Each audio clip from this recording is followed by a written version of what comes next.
Hello, everyone. I'm Judge Janine Pirro, along with Harold Ford Jr., Jesse Waters, Dana Perino, and Greg Gutfeld.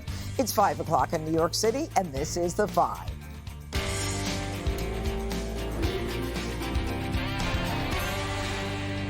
Two weeks to go, and poor Kamala Harris is all tuckered out.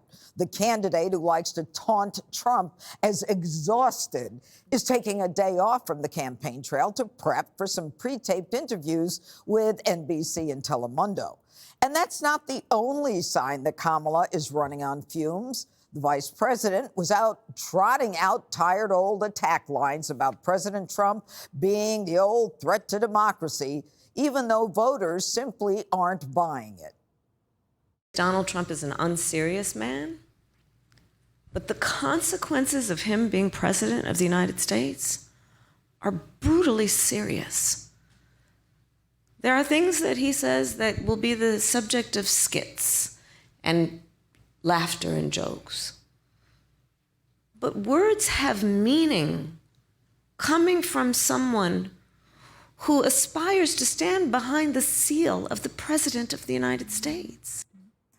Kamala also apparently can't take the heat. Check out this moment when her town hall moderator, Maria Shriver, flat out admits that Harris will only take pre-selected questions. So sit back, be comfortable. Are we going to be able to answer questions? You're not, unfortunately. We have some predetermined questions, and hopefully I'll be able to ask some of the questions that might be in your head. I hope so. And while Kamala takes a break, hard-charging Donald Trump is making a mad dash to the finish line with appearances in two separate states. He's holding a rally later tonight in battleground North Carolina. And earlier, he held a roundtable with Latino leaders in Miami, where he took a shot at Harris's lackluster schedule. I was going to hit her really hard on the trail today, but now I don't have to because she's off. She's off. No, I can't get over it. Who the hell takes off? We have 14 days left, and she'll take a couple of more days off, too. You know why? She's lazy as hell. Okay, Jesse. I mean, 2 weeks left to the election. She's taking a day off, and she had the unmitigated gall to say on Friday that Donald Trump is exhausted, and 3 days later, she's taking a day off. Well, she needs a day off to prep for the interview because she didn't prep for Brett, and she got smoked. Her team had to throw in the towel. And now she has staged Q&As, she has staged town halls. Everyone's trying to help Kamala, and Trump's trying to help you, the voter. And that's the difference. She's not taken seriously, her saying Trump's not a serious person. Obama doesn't take her seriously. Obama didn't want her. Obama wanted an open primary. The other coup leader, Nancy Pelosi, doesn't take her seriously. She wanted Josh Shapiro. And so Kamala is the least serious candidate out there. She's known for laughing and not making any sense. And she talks about world leaders who she met. Fine. Trump's met them all. And they're taking him very seriously. All of these world leaders are now scrambling to prepare for Trump's second term. There's plants closing in Mexico, preparing for the tariffs. The EU is already gearing up for a peace summit over Ukraine. Trump spoke to the Wall Street Journal editorial page the other day, and he said, well, China's not going to go into Taiwan because I'm going to hit Xi with a 200% tariff. And Xi would never go in because he knows I'm effing crazy. Yep. And that counts for a lot. You know, Dana, they're not even hiding it anymore. Maria Shriver actually comes out and says, you're not going to be able to ask a question. Unfortunately, we have predetermined questions. Hopefully, I'll be able to ask some of the questions that might be in your head. Yes, and this is the same group that was complaining that Trump's McDonald's event was a staged campaign event. Like, okay, come on. Something's happening in the last 2 days. So this has a taste of 2016 to me. I heard today that the Kamala Harris people are floating and preparing the misogyny argument for if she loses. This is anecdotal. Being off the trail with the last 2 weeks to go and your closing argument, which was about we're not going back, it's exciting, there's joy. Now they're back to old reliable, which is he's dangerous and he's a problem for democracy. The polling shows that's not working. She's not talking about the economy. And now he's stolen all the joy and he's having a good time. And so when you start looking at some of these early vote returns, Republicans are eating into the Democrats' early vote returns. That doesn't mean that there are more Republican votes than Democratic votes in the end, because that just might mean that Republicans decided to vote earlier than they would have on election day. So caution there.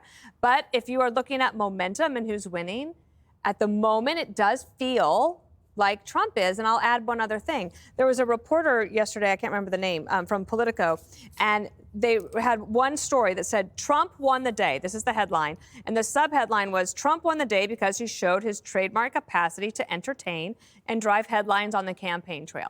We say that all the time, right? So this reporter from Politico got hammered by the left, from all the Obama bros, all the people from the campaign. It reminded me of when Joe Biden used to send out memos demanding more negative coverage about Donald Trump. And to me, it just has this feel of, if you're winning, you kind of feel like it and you have that wind at your back. It seems like to me, she's like in this hard slog and can't figure out what works. You know, there is some sound from Ian Sams. Maybe we can hear it, and then I'll come back to you, Harold, after the sound. I'll take any questions. I'm going to start with Erica Green at the New York Times. We're going to go to Colleen at the AP. We have time for one more. Andrea at Reuters right here.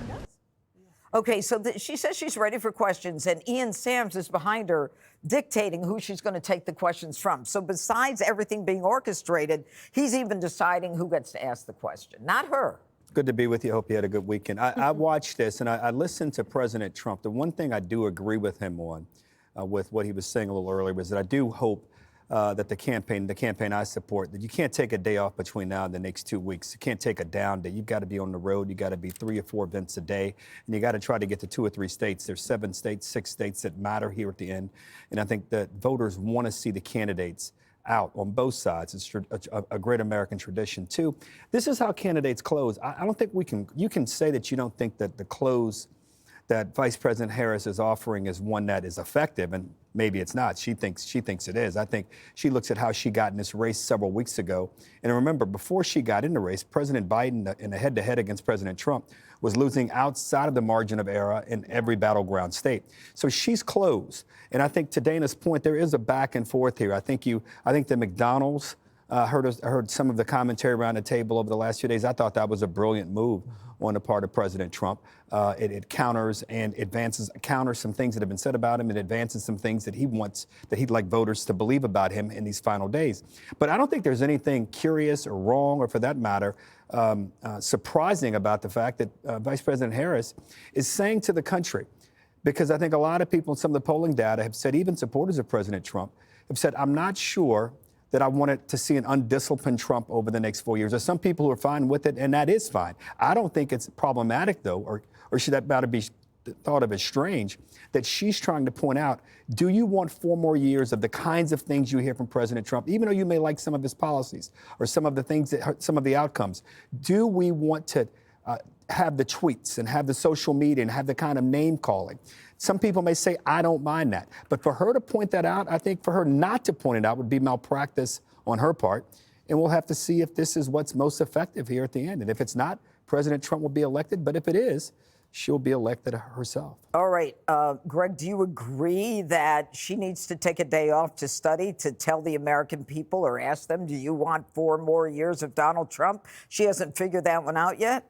First off, Judge, your hair looks amazing. Let's be honest.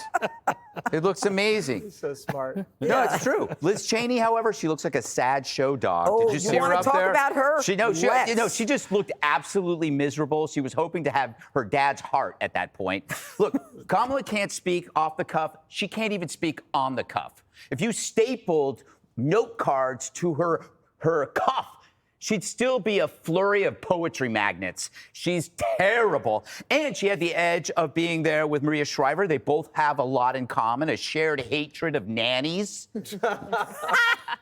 Arnold's nanny wasn't even a looker, but he had the baby.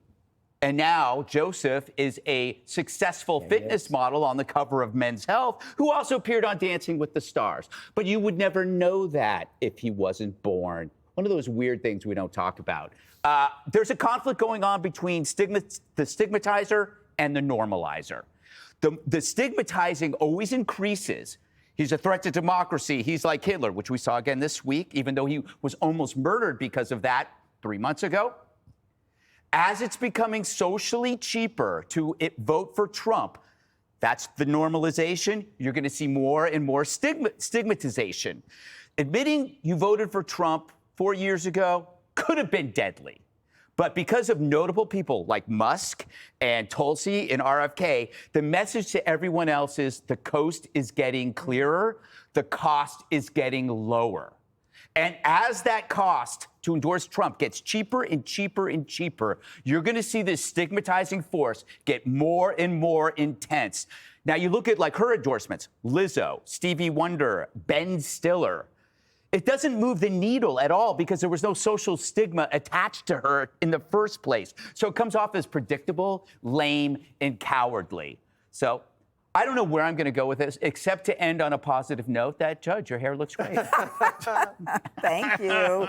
I'm waiting for the next dig. It's coming. I know it's coming. Click here to subscribe to the Fox News YouTube page to catch our hottest interviews and most compelling analysis. You won't get it anywhere else.